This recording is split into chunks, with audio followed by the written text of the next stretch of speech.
Komisi Pemilihan Umum Husni Kamil Manik ke Badan Reserse Kriminal Polri karena merasa difitnah dan dicemarkan nama baiknya. Muhammad Taufik mengaku dirinya tidak pernah menyebutkan kata menculik saat berorasi di depan gedung Mahkamah Konstitusi pada Jumat 8 Agustus lalu. Selain dugaan pencemaran nama baik dan fitnah, Muhammad Taufik juga melaporkan Husni Kamil Manik dan beberapa komisioner KPU karena membuat laporan palsu. Polisi sebelumnya mengatakan akan memanggil Muhammad Taufik terkait laporan ancaman kepada Husni Kamil Manik. Polisi telah memberi pengamanan tambahan kepada Ketua Husni Kamil Manik menyusul laporan ancaman tersebut. Sehingga karena itu maka saya melaporkan balik Husni Kamil Manik itu dengan semacam fitnah, ya, kemudian pencemaran nama baik. Itu yang kami laporkan.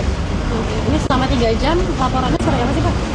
Ya, banyak hal kan ditanya apa kejadiannya seperti apa gitu ya, kita sampaikan secara detail kejadian-kejadian apa yang kami ucapkan gitu ya, tidak seperti apa yang disampaikan oleh saudara Husni Kamil Manik.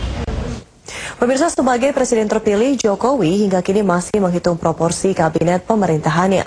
Proporsi tersebut diantaranya untuk membentuk kementerian baru, peleburan kementerian, serta penyesuaian kebutuhan posisi wakil menteri.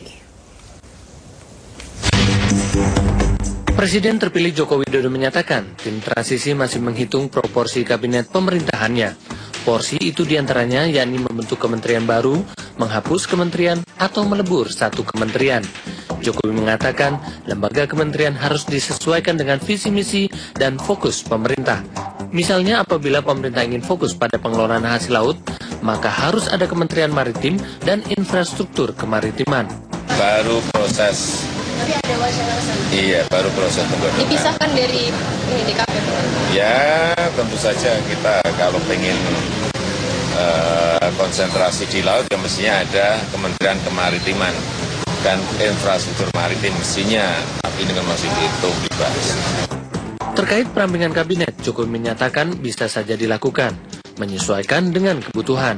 Posisi wakil menteri juga harus disesuaikan dengan kebutuhan tiap kementerian.